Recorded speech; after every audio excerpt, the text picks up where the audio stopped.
Natalia looked at her husband and couldn't understand when he became like this. Or maybe he was always like this. She just didn't notice before.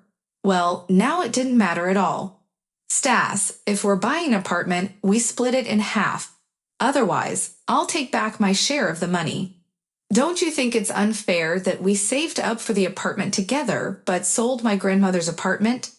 It means I'm investing more money, yet we're somehow registering it only in your name, Natalia said impatiently. Stas shrugged indifferently. You're turning out to be so materialistic. Does it really matter whose name the apartment is in? We're a family, and keeping track of who contributed what is beyond the point. I'll say it again. We're a family, okay? Since it doesn't make any difference, why not put it in your name? Stas looked at her bewilderedly. Well, it doesn't make a difference, but I want it that way. No, I won't do it. I'm the head of the household, and the man is always the head, Stas said, getting agitated. He couldn't understand what was happening. Natalia always agreed with whatever he said. He wasn't prepared for this. He didn't anticipate it because he was confident she would agree.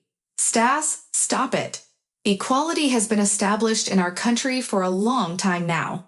But either we register the apartment jointly or we don't register it at all. She didn't bring up her final argument in desperation, but it was more valuable. You know very well that we'll have to economize for a while. It's not a big deal. You can skip drinking beer in the evenings for a month, she said. He almost fell down. How could she dare to say such words to him? For 10 years, she always went along with everything he said, but now a voice emerged, undoubtedly influenced by her friend Lena. Stas disliked Lena, it was true, and Alenka couldn't stand her either. He had a feeling that she scanned him with her gaze like a scanner, and whenever they had something, he immediately rushed somewhere. He had no other choice. He really wanted to have a nice, spacious apartment. True, he wanted even more to be the sole owner of it, but maybe he would come up with something later. The main thing was to make Natalia return to her place. God forbid she starts asking where he disappears in the evenings, why his salary became small. It didn't become small for her. Expenses just increased after he dreamed and met her. But Natalia didn't need to know that. She was perfectly content with him. The house was always clean, clothes ironed, food fresh and diverse. When needed, she never had a headache. Only she was somewhat boring, like a gray mouse. Natalia was ecstatic. She didn't even think she could do it. Women notice everything, and that her husband comes home late at night when he works until 6, and how indifferent he became, and that he considers her a fool, she somehow got used to it. That Stas was her husband, that they were always together, always side by side. But recently she started thinking, what if not? What if it's not like this? What if Stas just up and leaves for someone else? Her heart ached at the mere thought of it, and of course, she shared her anxieties with her friend Lena. If something like that happens, how should I go on living? She asked. Lena snorted. Exactly, living, not just existing, as you're doing now, Stasichka. Who's Stasichka? Oh, it's disgusting to even look at you. Why do you crawl before him? When was the last time he gave you flowers? But flowers are an unnecessary expense. You know what? We want to buy a new apartment. Flowers are an expense, and dinners for Stasichka at a restaurant are nitrates, Lena continued. Natalia, don't you understand anything at all? Your Stasichka loves only himself and will never make any sacrifices for you. It's you who's the idiot. You work 2 jobs, earn 3 times more than him, and still think you owe him something. Where did you lose yourself? Remember who you were. Remember the guys who chased after you. Wasn't Pasha worth anything? When you got married, it's as if someone erased you. Well, enough already. I come to you for advice, and you. Do you even listen to my advice? He's the only one I have. Change your husband. Let him understand that you have rights, not just responsibilities to your family. There's something called self-respect. If you annoy him, he'll simply kick you out of the new apartment. Looks like you're planning to put everything in his name too. but he's a man, the master." Lena grabbed the whole picture, apparently. She was indeed an idiot who examined her life from all angles, and it turned out that in many ways, if not entirely, Lena was right. Natalia realized it when she heard her husband come back, looked at the clock. It was 2 a.m. He didn't bother getting up. Although she always jumped up, heated up dinner for him, this time she just turned towards the wall. The apartment was truly nice, with large windows and a sunny side. Stasek walked around with a satisfied look, stopped by the window. "I'm really great, aren't I?" Natalia couldn't hide her smirk. He noticed it. "What, are you smiling? Are you implying that you alone could have bought such a place?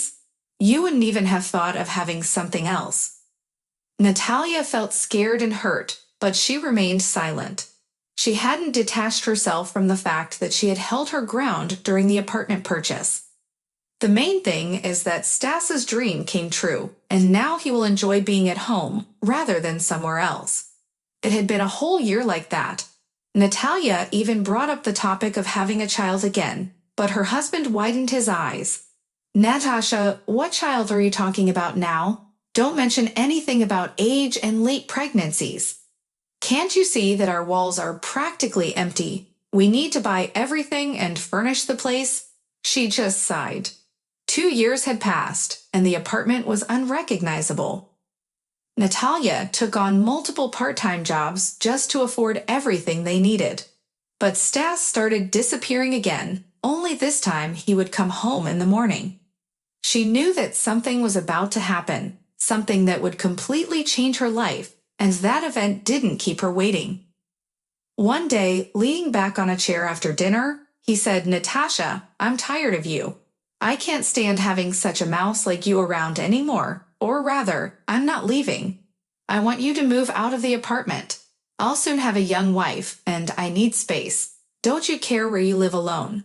Maybe it was because she was already prepared, but not a single muscle twitched on Natash's face. "Well, it's your right, of course. I'm not going to keep you by force, but I won't move out either. This is my apartment, so I'll continue living here." His eyes even widened at such audacity. "Actually, half of the apartment is legally mine. Yes, only half. I need to live, so don't go anywhere. And you should listen to your husband. As if I, a successful man, would wander around renting." Natasha stood up. "Stas, I won't discuss this anymore. The conversation is over. I'll put your things on the couch. I hope you can pack them yourself." She walked out, leaving him sitting there with his mouth open.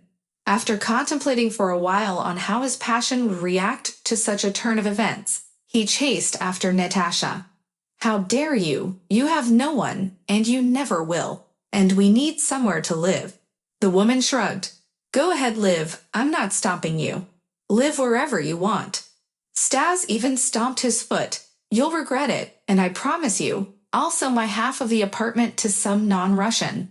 Then you'll sing a different tune." Natasha was sure he was just trying to intimidate her, although she had doubts deep down. The divorce went in the best traditions of a movie genre. Stas even decided to split the dishes, all while making claims and insults. His young lover also voiced her dissatisfaction, and Natasha had to listen to it because she went everywhere with Stas. When it was finally over, Natasha took a breath, but as it turned out, not for long. A couple of months later, Stas showed up. "Well, haven't you thought about vacating the premises yet?" she asked. "No need for that.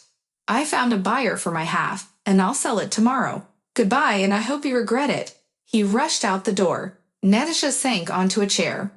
God, what did she do to deserve this? Why does Stas, with whom she lived for so many years, treating her so poorly? Even during the divorce, she didn't plot anything against him. 3 days later, when she opened the door to her apartment, Natasha realized that someone was inside. She immediately felt unwell, which meant Stas had kept. "So tomorrow morning you go, write a statement, and we're going on vacation. Where? We'll decide that later. The main thing is that while you're at work, I'll buy everything we need.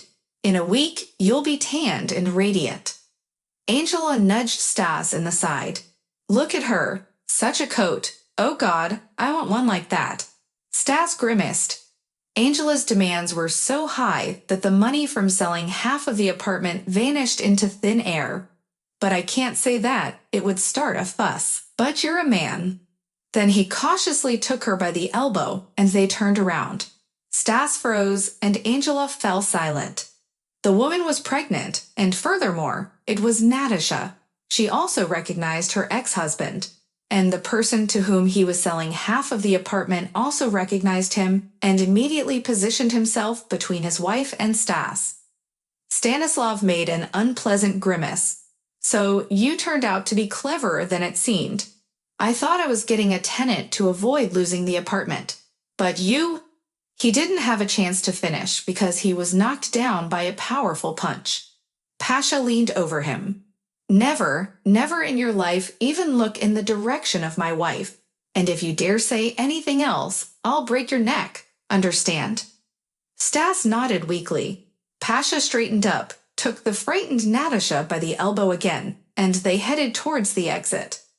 Stas forcefully addressed Angela. Did you see that? No, did you? She replied, looking at him strangely. Will you testify? I'll have them arrested. Angela looked at him in a peculiar way and then answered, well, maybe. Without me, you're no better than a woman. And from what I understand, you're out of money. So you're not interesting to me anymore. What else can you possibly offer? Anna stepped over his legs and walked towards the exit of the store.